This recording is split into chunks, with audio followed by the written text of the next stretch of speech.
Hi everybody, it's Professor H and I'm back here to do our next experiment. Now, on this experiment, it kind of looks like we're going to be doing some fun stuff, which we are. You're going to need a wire coat hanger. You're going to need some dental floss. Now you can use strong string, like for sewing or something, but it's got to be pretty strong string, so that's why I'm using dental floss. It works a little easier. And you need a pair of pliers. Now I've got needle nose, but regular pliers will work. What we're going to do is we're going to make an ice saw. If you remember, we said we were going to saw through ice using nothing, drop my ice, using nothing but string. And that's what we're going to do. So first we're going to build our saw. Now, the way we're going to build our saw is we're going to take our coat hanger. Now, Mom or Dad should help you do this. Maybe Mom or Dad should even do this next part. If you do it yourself, make sure you wear gloves, because this is sharp and it could poke you. And make sure you wear some sort of safety goggles. I've got glasses on. But make sure you wear some sort of safety goggles, because a little part could fly off and we don't want it to hit you in the eye. Or like I said, just have Mom or Dad do it. So all you're going to do is you're just going to kind of untwist the first part of the hanger. And you might need Mom or Dad to help you do that. And then once you get that untwisted, you can just straighten it up a little bit. And we want a little section of hanger. So the easiest way to get a little section of hanger is to take our pliers, go towards the end. We don't want the curly part. And you just grab it with your pliers and you work it back. It makes a lot of noise. Holds to it. And you work it back and forth, until it snaps off. And it should only take a few twists. Now this coat hanger has a little plastic white coating on it, so it's a little bit more difficult to work with. If you've got a plain uncoated hanger that looks more like a kind of bronze color, those are actually a little easier to work with. So then we just want a little bit more. Let me just spin it. My pliers don't want to work today. It must be camera shy. There we go. Okay. We don't need this part. Now don't throw it in your fork. I'm just going to throw it in my fork to get rid of it for a moment. Okay? So what you've got now is you've got a nice little length of hanger. And then what you're going to do is you're going to take the end and you're going to kind of, I'm going to bring the camera in closer here. Okay, so what you're going to do is, as you can see here, I've got it pinched. And all I'm going to do is I'm just going to twist it around. And all I'm trying to do is make kind of a little hook. Now I want to make a hook the same way on the other side. So I'm going to grab the other side. I'm going to twist it around. And now I've got two hooks. And then what you're going to do is you're going to go about a quarter of the way on the hanger. It doesn't have to be exact though. And you want to bend it up so that that little hook is facing out. So you got a little L with your hook facing out. And then you're going to do the exact same thing on the exact other side. And you want them to kind of be even, but they don't have to be exactly even. Now what you've got now is the frame of your saw. We don't need the pliers anymore, so I'm going to put this down. Now what we're going to do is we're going to take some floss, or again string, and we need enough to go over it a couple times, so I'm going to get a nice little length here, and you're going to put a little loop in it. And again, you know, if you're not great at tying, ask Mom or Dad to help you out. I'm sure they won't mind. You want a little tiny hole. You're going to put one end on your little harness here. You're going to tighten it down. If you know how to do a square knot, it's just basically like you're tying your shoe, but instead of making the bows, you just make that first knot twice. What that does is it stops it from opening back up.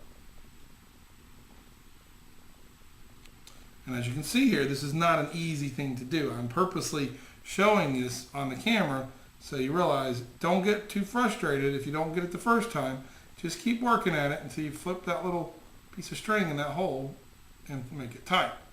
And then what you're going to do is you're going to loop it over the other side a bunch of times so that it holds in. And there's no exact amount of times, just enough that it's got a little tension on it. And then you're going to tie it off. And the way you tie it off is the same way. You put it over here, flip it through the hole, pull it down, and do the same thing again. Put it through the hole.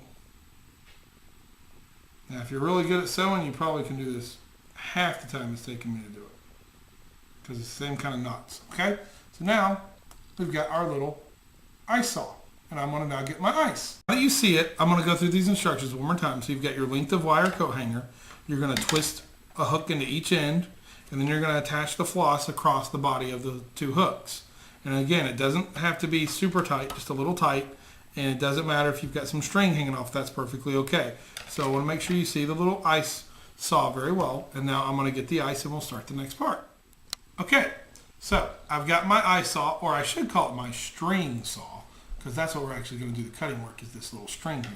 And I've got a little cloth, and that's just to hold the ice because it gets cold. All I'm going to do is I'm going to take a piece of ice, and I'm going to put it in my cloth here. And I'm going to leave a good little chunk sticking out. Now make sure you don't hold past, this point here, because the saw is going to cut through the ice, and if you had your finger there, it might not feel too good. So you're going to take your little saw, or your string saw, and you're just going to put it on there. And what you're going to do is you're just going to start working it back and forth.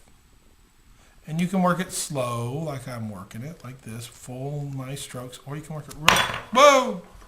That may happen, so make sure that mom's okay or dad's okay if it flies out of your hand. Okay, this little ice cube.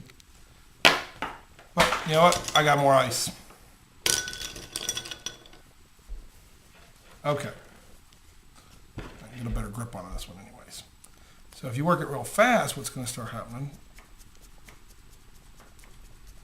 And what we're doing here is two things. We're putting pressure on the ice from our string, and we're also using a little bit of friction.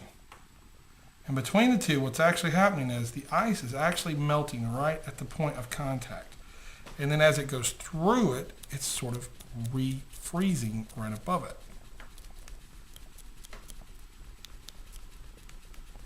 And this is how they used to cut ice. Used to let rivers freeze, and they would cut ice out, and then they would take the blocks of ice into the town, and they would sell it to people because they didn't have refrigerators like we have nowadays that can make ice. Well, and my string broke. But if you look, before it broke, it cut right through that ice. Now, you might imagine they couldn't be having breaking saws all the time, and that's why they didn't use string. They used metal, but we don't want to use a metal saw. But as you can see here, a string can actually cut ice, and the reason it can cut it is because of friction and pressure and the relationship of temperature and the state of matter that is known as ice. And if we sat here and we waited long enough, this water would actually fill those little grooves in, and it would freeze. And if we left our saw and came back after a day or so and put this back in the freezer, our saw would be midway through the ice, and there'd be a layer on top and bottom, and you'd have no idea how the string got into the ice. And you're welcome to try that at home if you want to. And that is that for this experiment.